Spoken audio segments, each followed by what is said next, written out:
英語聞き流しリスニング、英語テキストと MP3 ダウンロード、その他の物語はホームページからお聞きいただけます。88thpp.com 88thpp.com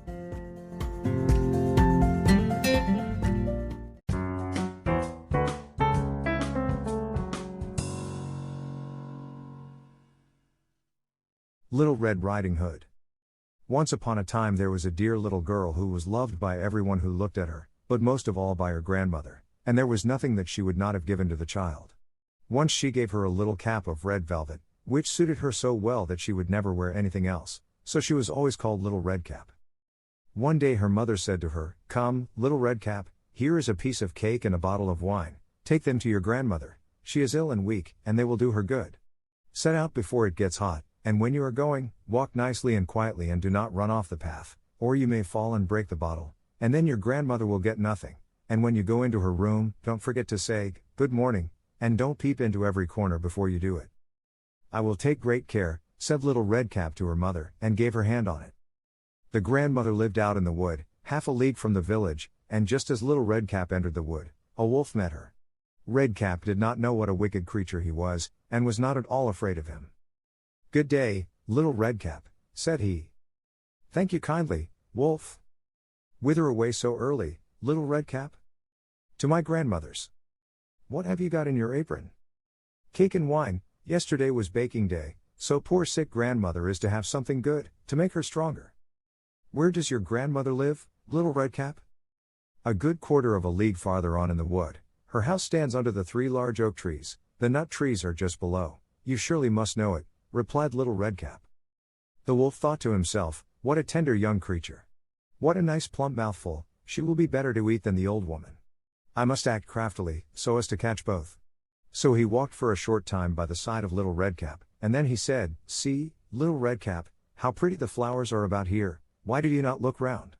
I believe, too, that you do not hear how sweetly the little birds are singing. You walk gravely along as if you were going to school, while everything else out here in the wood is merry." Little Red Cap raised her eyes, and when she saw the sunbeams dancing here and there through the trees, and pretty flowers growing everywhere, she thought, "Suppose I take grandmother a fresh nosegay, that would please her too. It is so early in the day that I shall still get there in good time," and so she ran from the path into the wood to look for flowers. And whenever she had picked one, she fancied that she saw a still prettier one farther on, and ran after it, and so got deeper and deeper into the wood. Meanwhile the wolf ran straight to the grandmother's house and knocked at the door. "Who is there?" "Little Red Cap," replied the wolf. "She is bringing cake and wine, open the door." "Lift the latch," called out the grandmother, "I am too weak, and cannot get up." The wolf lifted the latch, the door sprang open, and without saying a word he went straight to the grandmother's bed, and devoured her. Then he put on her clothes, dressed himself in her cap, laid himself in bed and drew the curtains.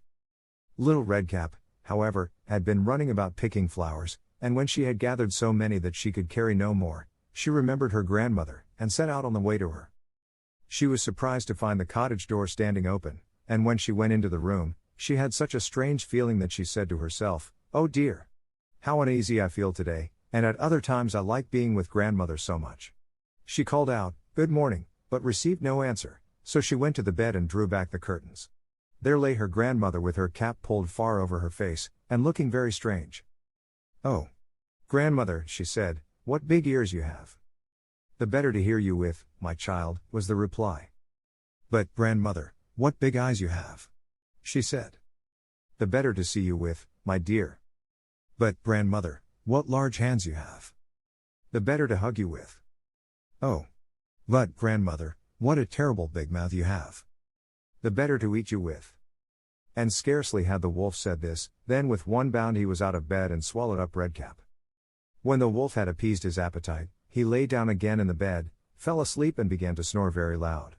The huntsman was just passing the house, and thought to himself, "How the old woman is snoring. I must just see if she wants anything." So he went into the room, and when he came to the bed, he saw that the wolf was lying in it. "Do I find you here, you old sinner?" said he. "I have long sought you." Then just as he was going to fire at him, it occurred to him that the wolf might have devoured the grandmother, and that she might still be saved, so he did not fire, but took a pair of scissors, and began to cut open the stomach of the sleeping wolf. When he had made 2 snips, he saw the little red cap shining, and then he made 2 snips more, and the little girl sprang out, crying, "Ah, how frightened I have been!" How dark it was inside the wolf, and after that the aged grandmother came out alive also, but scarcely able to breathe. Redcap, however, quickly fetched great stones with which they filled the wolf's belly, and when he awoke, he wanted to run away, but the stones were so heavy that he collapsed at once and fell dead. Then all 3 were delighted. The huntsman drew off the wolf's skin and went home with it. The grandmother ate the cake and drank the wine which Redcap had brought, and revived, but Redcap thought to herself, "As long as I live, I will never by myself leave the path, to run into the wood, when my mother has forbidden me to do so." It also related that once when Redcap was again taking cakes to the old grandmother, another wolf spoke to her, and tried to entice her from the path. Redcap, however, was on her guard, and went straight forward on her way, and told her grandmother that she had met the wolf, and that he had said good morning to her, but with such a wicked look in his eyes, that if they had not been on the public road she was certain he would have eaten her up. "Well," said the grandmother, "we will shut the door, that he may not come in." Soon afterwards the wolf knocked, and cried, "Open the door, grandmother, I am little Redcap, and am bringing you some cakes."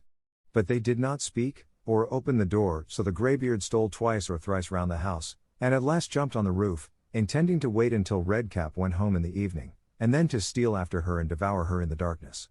But the grandmother saw what was in his thoughts.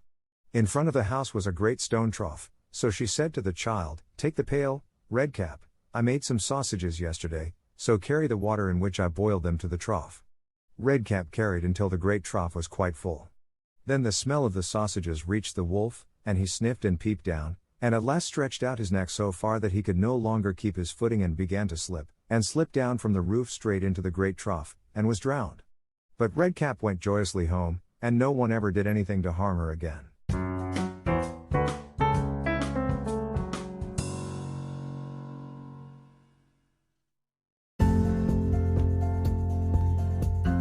英語聞き流しリスニング」英語テキストと MP3 ダウンロード、その他の物語はホームページからお聞きいただけます。88thpp.com 88thpp.com